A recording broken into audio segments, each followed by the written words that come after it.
श्री संत गजानन महाराज भक्त परिवार उत्सव समितीच्या वतीने आयोजित श्री संत गजानन महाराज प्रगट दिन 16 सप्ताहाचा शुभारंभ आज सकाळी भक्तिमय वातावरणात झाला। सकाळी मंदिर स्वच्छता अभियानाने कार्यक्रमाची सुरुवात झाली। भक्तांनी एकत्र येऊन हनुमान मंदिर परिसराची स्वच्छता करून परिसराचे वातावरण पवित्र केले। त्यानंतर वृक्षारोपण कार्यक्रम पार पडला। या कार्यक्रमाचे उद्घाटन नगर परिषद वरोराचे मुख्याधिकारी सिद्धार्थ मेश्राम यांच्या हस्ते करण्यात आले। त्यांनी वृक्षारोपण करून पर्यावरण संवर्धनाचा संदेश दिला।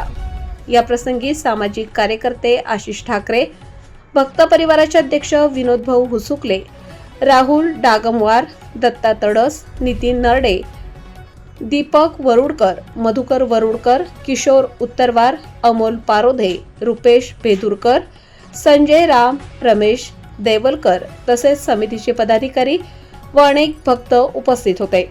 सह्याद्रीचा राखणदारकरिता आशिष घुमे, वरोरा।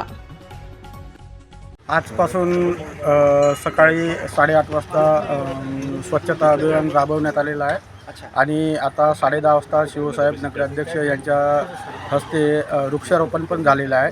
संध्याकाळी 7 वाजेपासून सत्यपालची सत्यवाणी या कार्यक्रमाला सुरुवात होत आहे आणि उद्या सकाळी महाराजांचे होम हवन पूजन होणार आहे आणि त्यानंतर दुपारी सुरपम महाराज यांचा कीर्तनाचा कार्यक्रम आहे आणि संध्याकाळी 7 ते 10 वाजेपर्यंत बालकीर्तनकार भावनाताई खंडाळकर यांचा कीर्तनाचा कार्यक्रम आहे आणि 8 तारखेला प्रगट दिनाच्या दिवशी श्रीचे महापूजन होऊन रॅलीला सुरुवात होणार आहे आणि सायंकाळी 5 ते 9 वाजेपर्यंत महाप्रसाद आहे।